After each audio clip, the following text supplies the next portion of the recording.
তোর মা তোর বিয়ে শাদীর কথা ওসব নিয়ে তোমাদের একদম দুশ্চিন্তা করতে হবে না আব্বু। সময় হলে আমি নিজেই তোমাদের জানাবো।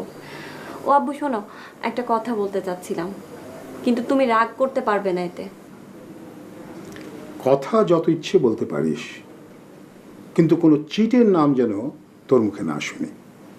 তুমি শুনবে না বললেই তো কথা তোমার কানে আসে ঠেকাতে পারবে না আব্বু। মানুষের বেসিক যদি ভালো না হয়, শত চেষ্টা করেও তাকে ভালো করা যায় না রে মা।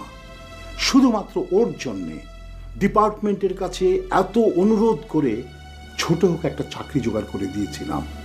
সেই চাকরিটার কি করেছিল? আমার মান সম্মান রেখেছে? আমি মনসের ভাইয়ের হয়ে কিছু বলতে চাচ্ছি না আব্বু। ওদের বাচ্চাটার জন্য আমার খুব কষ্ট হয়। ওর চিকিৎসার জন্য যদি একটা ব্যবস্থা করা যেত, আমার মনে হয় এতে তোমারও ভালো লাগতো। এবারে ঈদের ছুটিতে ভাইয়া বাড়িতে আসলে ওর সাথে পরামর্শ করে একটা ব্যবস্থা নেবে আব্বু। তুমি যদি আপত্তি না করো।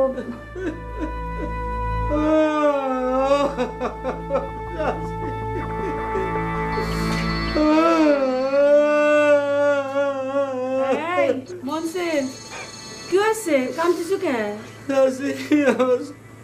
কিরাম করতেছে, ওর শরীরের অবস্থা খুব খারাপ। এবার মনে হয় আমার শহর ঢাকার বাধা দিয়ে ভালো লাগে।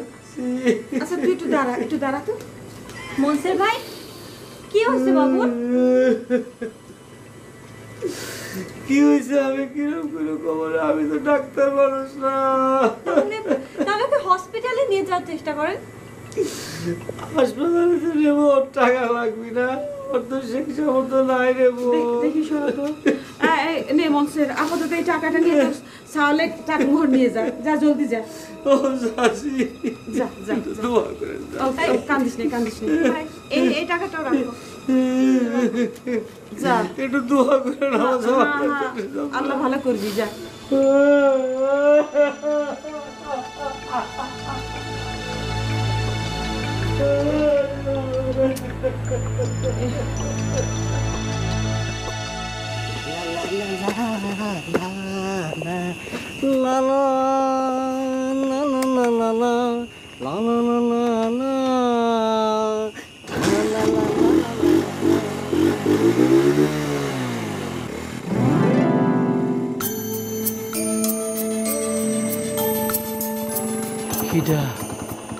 মনসের ভাইয়ের কাছে শুনেছি আমাকে তোমার পিছনে নিয়ে হোন্ডা চালানোর নাকি খুব শখ নিশান।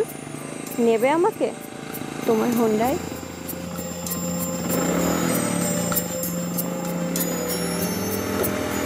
কি বলছেন মিস জারাফা? আপনি যদি আমার হুন্ডায় চড়েন, আমি তো একটানে সাথে চড়ে যাব।